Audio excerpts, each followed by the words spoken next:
The origin of California's state flag can be traced back to June 1846, long before statehood. As a matter of fact, there was a revolution at this time that is so significant that it is one of the major events that students learn about in 4th grade while learning and studying about California history. Of course, I am talking about the Bear Flag Revolt, a revolt that is deeply connected to the history of this place, Sutter's Fort. For a little context, European Americans had been traveling to California by wagon like this since 1841, the first group crossing the Sierra Mountains being the Bidwell-Bartleson Party. This was a time when California was claimed by Mexico. Ideals like manifest destiny were strong in not only American immigrants who came to California, but also in leaders at this time like President James Knox Polk. John C. Fremont, who was part of the United States Topographical Corps, was supposed to be mapping the West, but was traveling with about 60 well-armed map makers to spy on the situation in California and be ready if war broke out between the United States and Mexico. In the spring of 1846, nobody in California knew that Congress had declared war on Mexico over Texas. However, Fremont was filibustering around Alta California so much that it antagonized Jose Castro, the general of the Mexican cavalry and acting military governor in Monterey, while Governor Pio Pico was in Southern California. It didn't help that Fremont's group will fortify themselves at Gavilan Peak, now known as Fremont Peak, which overlooks San Juan Bautista, which was Castro's rancho. On April 17, 1846, Castro issued a proclamation in Monterey that ordered all Americans to leave Alta California by the end of the year if they were not Mexican citizens. This created worry amongst Americans that were living in the vicinity of Sutter's Fort.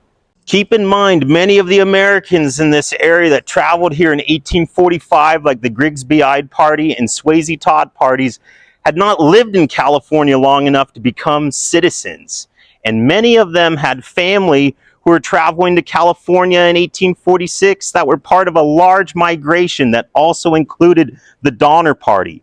The Donner Party was just at the end of that migration. Fremont and his group will leave Gavilan Peak and will travel as far north as the Klamath River in Oregon, only to travel south and camp off the Bear River in June 1846 and wait out for what would become the events happening later.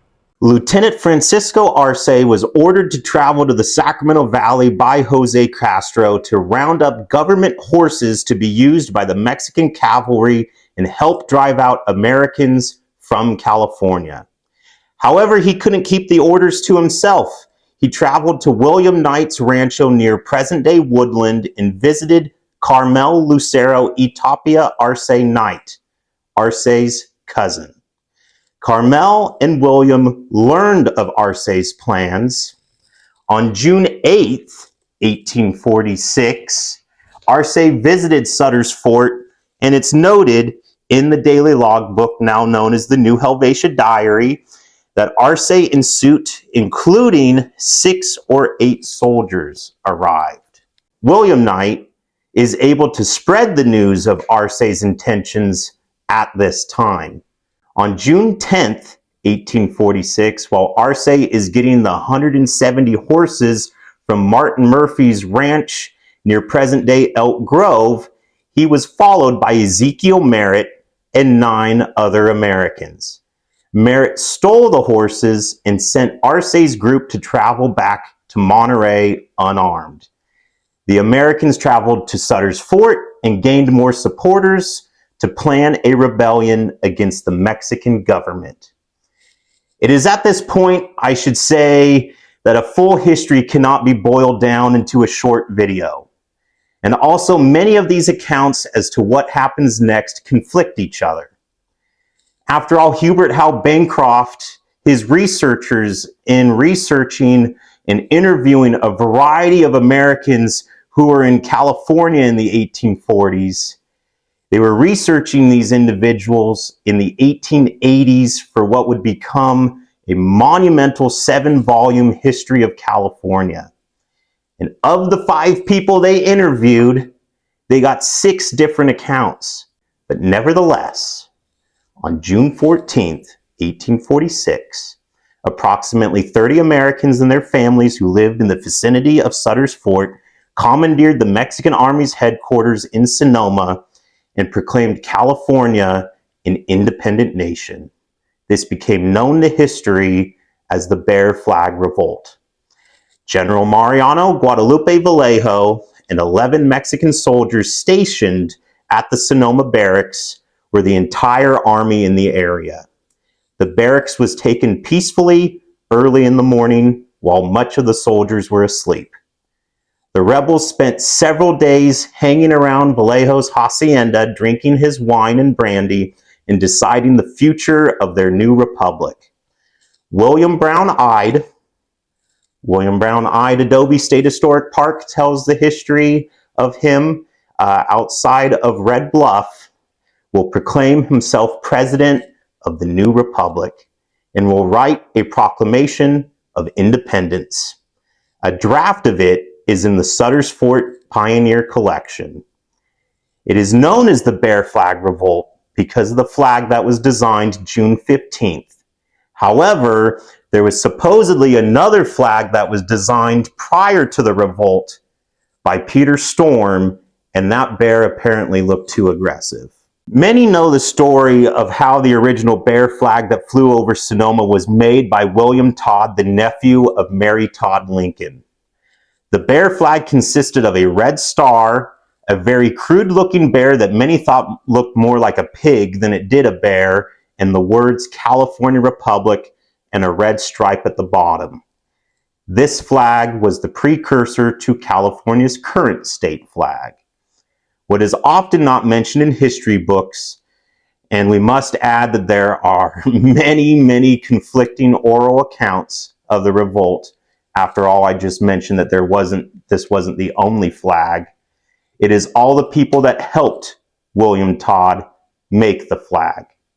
Mrs. John Sears and Nancy Kelsey, along with Elizabeth Patton Elliott, contributed fabric for the flag.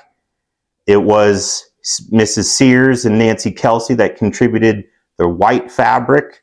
Elizabeth Patton Elliott will contribute the red stripe on the bottom, which was supposed to be fabric that she was supposed to make for her husband's winter long johns. That red stripe will be sewn on the bottom. And you have accounts like John Grider, a person of African descent who was at Sonoma, and he shares in an interview with Delilah Beasley for her work that he had found the paint that William Todd will use to paint the bear and the star on the flag. Vallejo was eventually taken prisoner and initially brought to Fremont's camp on the Bear River. Fremont denied taking Vallejo as prisoner, probably knowing the potential incredibly international incident that could have taken place.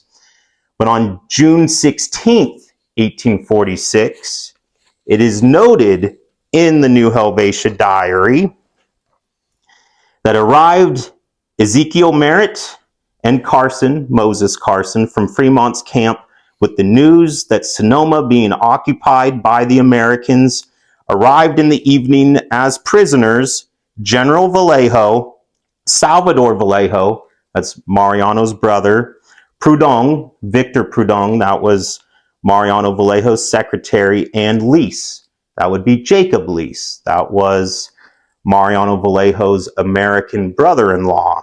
They were all imprisoned in the jail at Sutter's Fort. It is during this time that some version of the bear flag could have flown over Sutter's Fort as well.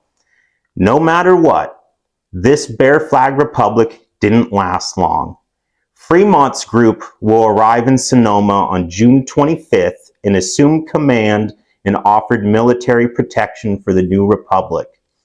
The Bear Flag Republic lasted just over 3 weeks until July 7th, 1846, when the United States Navy, under the command of Commodore John Drake Sloat, arrived in Monterey and began the United States occupation of California and the Mexican-American War on the Pacific coast.